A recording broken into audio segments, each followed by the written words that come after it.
రసాయనిక ఎరువులు మరింత మద్దతు ధర గురించి మనం మాట్లాడదాం. ఇప్పుడు ఒకసారి సాగర్ మీరు చెప్పండి. ఇప్పుడు రైతులు ఎదుర్కొంటున్న ప్రధాన సమస్య పెట్టుబడి సమస్య. ఇప్పుడు వ్యవసాయం అందరూ మొదలుపెట్టినప్పుడు ప్రతి రైతు వ్యవసాయం మొదలుపెట్టడానికి ప్రయత్నం చేస్తారు.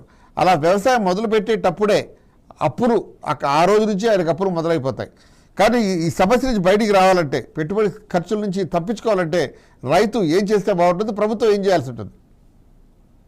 వాస్తవంగా ప్రభుత్వం విత్తనాలు అనేటువంటివి గతంలో రైతులే ఉత్పత్తి చేసుకునే వాళ్ళు. రైతుల చేతుల్లోకి వెళ్ళి ఇప్పుడు పూర్తిగా లేకుండా పోయింది. కార్పొరేట్ కంపెనీలు, అది కూడా విదేశీ స్వదేశీ బడా కార్పొరేట్ కంపెనీల చేతుల్లోకి విత్తనం అనేటువంటిది పోయింది. అక్కడ మొదటిగా విత్తనాలకు కూడా ఈరోజు డబ్బులు పెట్టి కొనుక్కోవాల్సినటువంటి పరిస్థితి అక్కడ ప్రారంభమవుతుంది. తర్వాత ఇప్పుడు డీజిల్ ఛార్జీలు పెరిగినాయి. డీజిల్ ఛార్జీలు పెరగడం వల్ల ఇప్పుడు ఎకరానికి 2,000 నుంచి 3,000 రూపాయల దాకా అదనంగా పెట్టుబడి అవుతుంది ఈరోజు. గతంలో లాగా మనుషులు చేసేటువంటి పని, పశువుల ద్వారా చేసేటువంటి పని ఇప్పుడు లేదు.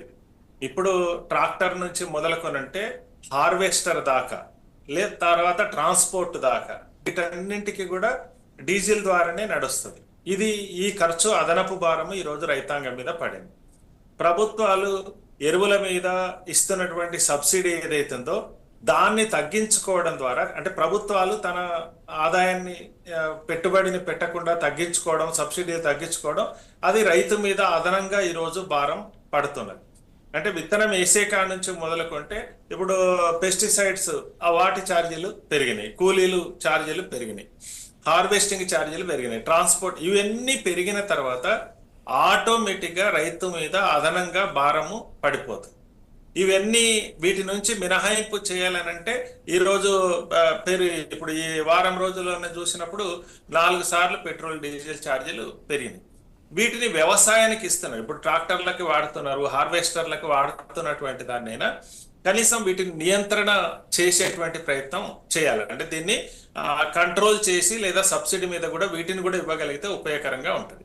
తర్వాత విత్తనాలకు గతంలో సబ్సిడీ ఉండేది, కానీ ఇప్పుడు విత్తనాలకు ఇస్తున్నటువంటి సబ్సిడీ నుంచి క్రమంగా పూర్తిగా తప్పుకున్నటువంటి పరిస్థితి ఉంది. ఈ భారాన్ని రైతాంగం మీద పడకుండా చూసుకునేయాల్సినటువంటి బాధ్యత ప్రభుత్వాలది. ఆ భారం మాత్రం క్రమంగా పెరుగుతున్నటువంటి పరిస్థితి ఉంది. దీని నివారణ అంటే రైతాంగము చేయాలని అంటే యాక్చువల్ గా దిగుబడి తగ్గిపోతుంది. స్వామినాథన్ చెప్పినట్టు చేసిన గొప్ప ప్రయోగము, విప్లవాత్మకమైనటువంటి మార్పు ఏంటంటే ఆ సీడు ఈ ఎరువులకు రియాక్ట్ అయ్యేటట్లు తయారు చేసింది. లేకపోతే 4-5 బస్తాలు పండేటువంటి వరి ఎకరానికి ఈరోజు 40-50 బస్తాలు పండేదాకా వెళ్ళిందనంటే ఈ ఎరువులకు రియాక్ట్ అవుతుంది. కాబట్టి ఆ రకమైనటువంటి సీడ్ ని ఆయన తయారు చేయగలిగారు. ఈ రోజు వస్తున్నటువంటి మన దగ్గర చాలా మంది అంటున్నారు ఎరువులు ఎక్కువ వాడుతున్నామని, కానీ ఎరువులు ఇప్పుడు అమెరికాతో పోల్చుకుంటే మనం ఎరువులు ఎక్కువ వాడట్లేదు, చైనాతో పోల్చుకుంటే మనం ఈ ఎరువులు ఎక్కువ వాడట్లేదు. అక్కడ ఎక్కువ వాడుతున్నారు, ఎక్కువ దిగుబడి కూడా వస్తుంది. మనకంటే కొన్నిట్లో దాదాపు రెట్టింపు దిగుబడి వస్తుంది.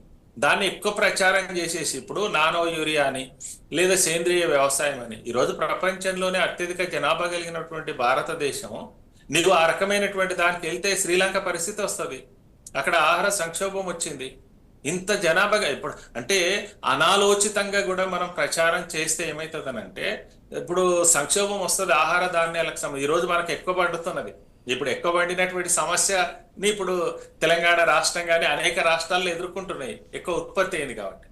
కానీ దాని నుంచి ఇప్పుడు ఇట్లా అనాలోచితమైనటువంటి కనుక చర్యలు తీసుకుంటే ఆ రకమైనటువంటి అవగాహనని, డైరెక్షన్ ని రైతాంగానికి ఇస్తే మనం తీవ్రమైనటువంటి ఆహార సంక్షోభాన్ని ఎదుర్కోవాల్సినటువంటి పరిస్థితి కూడా ఏర్పడుతుంది. దాన్ని కూడా మనం మాట్లాడేటప్పుడు మన ఆహార ధాన్యాలు, మన జనాభా, వీటన్నిటిని కూడా పరిగణలోకి ఈరోజు మిగులు దీంట్లో ఉన్నాం. మనం దాని నుంచి ఒకేసారి వెళ్ళిపోతాం, మనం శ్రీలంక స్థాయికి వెళ్ళిపోతాం. కాబట్టి అది లేకుండా ఎక్కడ కంట్రోల్ చేయాలి?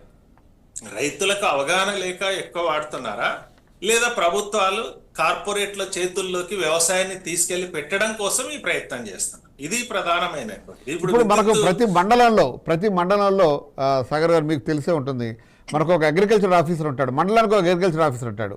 ఈ అగ్రికల్చర్ ఆఫీసర్ ప్రజలకి, రైతులకి